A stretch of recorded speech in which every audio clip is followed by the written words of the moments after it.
Texas. Principal Toiju had been his teacher throughout middle and high school. They even embarked on a memorable European trip together in the summer of 2007, accompanied by a group of other Harmony students. Charlie pursued his higher education at Harvard University, earning his bachelor's degree in 2013. He continued his studies at Texas A&M University, where he obtained his law degree in 2016. Charlie then pursued 2 master's degrees, one at the University of Amsterdam in the Netherlands, where he graduated in 2017, and another at Boston University, where he graduated in 2018. Today, Charlie serves as a tax attorney at the United States Treasury. In addition to his professional pursuits, he is also a part-time PhD student studying international comparative constitutional law in relation to economics and taxation in the Netherlands. I got exhausted just saying all that. I can't imagine living it. Please welcome Charlie Lincoln.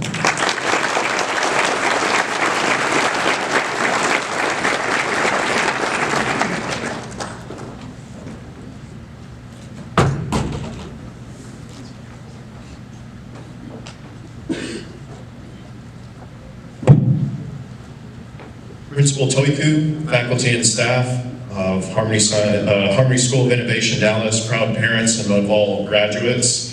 Hello, members of the class of 2023. It's an honor to be here to congratulate you on this important marker in your lives.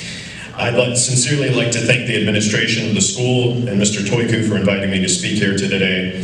It's likely that all of you will remember in some way today in your high school graduation, even if you don't remember this speech. In fact, I do not remember the speech that I had at my high school graduation, and I don't even know if there's a recording of it. So with that, I hope to at least make this a short speech. I'd like to share a little bit of my background as a student when I went to Harmony Science Academy in Austin. Indeed, Mr. Toiku, as I knew him then, now Principal Toiku, has known me for years. I think since late middle school, when he came to Harmony campus for the first time. He knew me there through the time when I graduated in 2010. That was a while ago, but the years at Harmony from 2004, when I was in 6th grade, all the way to 12th grade, graduation in 2010, were one of the most formative years of my life, and I still think of them from time to time. I think it's fair to say that undeniably everyone who gets the care and education from Harmony likewise has such an influence. Regarding the passage of time, it's interesting to consider how we mark it. When I graduated in 2010, I believe most of you and the graduates here were in kindergarten.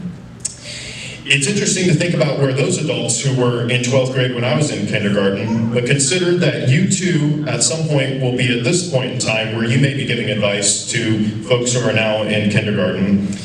With respects to the passage of time, all I'd like to do in this speech is to urge you to embrace the new chapter of life. The former chapter for you has been completed. High school is done. You stand at the door of the next chapter. And I'd like to share a little bit of advice as a fellow Harmony grad. So here are a few stories. Research shows that most high school commencement speeches give an anecdote or a story. As a now professional researcher, I found quite a few of these anecdotes and stories, watching many commencement speeches and graduation speeches from colleges and high school online. Rather than sharing one, I'd like to share my few of the favorites that I discovered. The first is from the University of Texas commencement speech in 2014 from a former Navy SEAL and Admiral in the U.S. Navy. He urged graduates to consider the lessons from former Navy SEALs, such as making your bed in the morning to achieve something tangible right at the beginning of your day, keeping up hope, never giving up, and realizing that if you influence the 10 people in your life, and those people influence 10 people in their lives, then you'll directly influence or indirectly influence 100 people, and that doesn't count how many people down the chain you might influence. So those types of influences are usually small, but allow for the winning of small advancements in life. The second one I enjoyed was from Wesley High School in 2010. The title of the speech, ironically, to the high school graduates was, "You Are Not Special." At first, the speaker said how many high school graduates there are in the United States, how many things the students have identical, including the gowns that everyone's wearing. He used other logical syllogisms such as, if everyone has the same award, then the award becomes meaningless. But that's just one perspective. The idea is that there's a commonality that high school graduates all share. A high school diploma is something that can't be taken from you. As you go forward, remember how much you have in common with each other high school graduates, here and throughout the United States and even the world. So don't listen to the idea that commonality is bad necessarily. In fact, it means you have common ground with many other people. The third speech that really affected me was one from Conan O'Brien, who at one time was one of the most famous comedians in the world, for a speech he gave to Dartmouth University's commencement address in 2011. He said to embrace the comedy of life and the sting of failures that may come from it. Conan thought he had a dream job for years, to be the best slot on primetime comedy TV. But then it was taken from him. And in that year, after losing what he had dreamt about for 20 years, he had the most unique and happiest time of his life. The lesson realized that failure stings, but can sometimes lead to the reinvention of the self. Your dreams may change, and probably will change. Those are worthwhile dreams to pursue. But remember, even if you don't achieve them, you change and your dreams change too. The fourth is Steve Jobs, the former CEO and founder of Apple, who gave an incredible 2005 Stanford commencement address. Jobs said that you sometimes can't connect the dots together until years after you realize they have a connection. So sometimes experimenting with classes that aren't practical can have the most practical effects.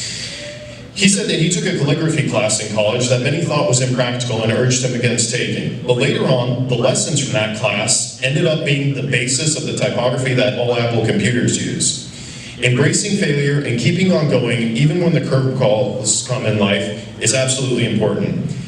He also said, if you don't like what you're doing too many days in a row, you need to make a change. Today you're the new and the hopeful, but in the coming years you will not be the new. So make sure to make the most of what you have with the time that's ahead of you and before you. As Steve Jobs said, your time is limited. Don't waste it living someone else's life. The last and fifth one is David Foster Wallace, an author of what many call the great American novel, Infinite Jest. Wallace gave a speech titled, This is Water, in his 2005 commencement speech to Kenyon College in Ohio. Wallace gives a story. Two fish are swimming and they see a third fish. The third fish passes by and asks, how's the water? One of the initial fish turns to the other initial fish and asks, what the heck is water? The water is all around you. This is a metaphor for using your minds to think and see what is around us and obvious. This was perhaps the favorite one that I found of all these speeches. So what's the common theme in these speeches? I would argue that the theme is that we're not the center of the world. Despite our perception telling us that our collection of experiences and friends and family show us that we might actually be the center of the world. Indeed, on a comedic note, astrophysicists say there is no center of the world, so it can't be anyone here or anywhere else. And another common theme, I would say, is capture the day as much as you can. Remember to be in the moment, not just to receive an accomplishment or to achieve something. In other words, follow the frequently quoted but true cliche that the journey matters and the events that come along in that journey. Those are my favorites. But here are the lessons that I learned in life that are so general that I think can apply to any situation. First, I'd like to talk about the value of education. Nelson Mandela was known to say in various ways, education is the most powerful weapon which you can use to change the world. He was right. Education, from what you learn from experience, reading, learning of any sort, is the way that you can help in life and help yourself and help others. It can be immensely powerful. From helping you program a computer, figure out a logical puzzle, fix a car, help you fix a personal smartphone problem, to solving intense engineering issues that face humanity, or understanding humanity through poetry and literature. The only way to encounter all these practical problems is through education, whether formal or informal, whether it's reading a textbook, reading a manual, or reading instructions of any sort. The more you do this, and the more you continue to educate yourself, the easier the activity will be, and the more free time you'll have. As I mentioned, I started in 6th grade with Harmony. I stayed there all the way to graduation in 12th grade. I've even been told that some of you have been with Harmony since elementary school. It was an incredible journey. During that time, we grow as humans perhaps more than any other time period in our lives of that length. Harmony has invested you with a wealth of information from history, science, English literature, writing, language skills, mathematics, as well as tools and critical thinking for engaging with new materials. In the next steps in Chapter of Life, you're going to realize that these are the building blocks to go forward. The poet William Butler Yeats put it this way: education is not the filling of a pail, but the lighting of a fire. Just in the same way you thought that 6th grade math or history was easy compared to what you were expected to do in high school, so too will high school learning compared to what lies ahead. So take the tools you have to improve on the road ahead. Likewise, embrace what lies ahead, but remember Harmony will be here. Many of my classmates graduated high school, went to college, experimented with careers and various aspects of life, but they kept in contact with Harmony. At one point, several of them returned to Harmony to work full-time. I myself enjoy coming back on occasions to volunteer as well. Here's a piece of advice. I would say stay in contact with your mentors and the staff that you know at Harmony. These contacts could even be recommendation letters in the future. You never know if you might want to return to teaching or be part of the school in some way, such as volunteering. It will bring fulfillment and a potential network as you go ahead in the world.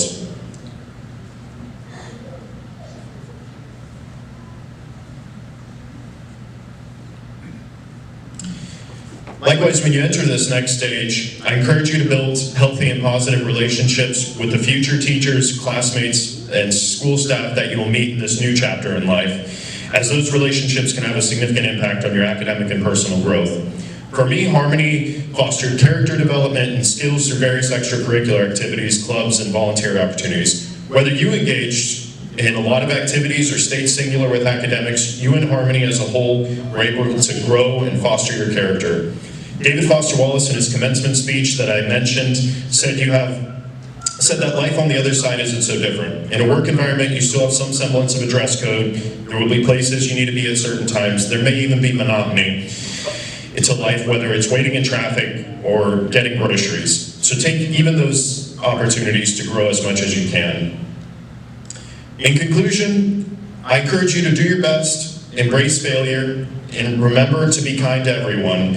Attempt to treat everyone with the respect needed in that moment. I have no doubt you're well prepared for the future. Much of it is up to you, but always remember to ask for help if you need it. Congratulations to the class of 2023 Harmony Science School of Innovation, Dallas.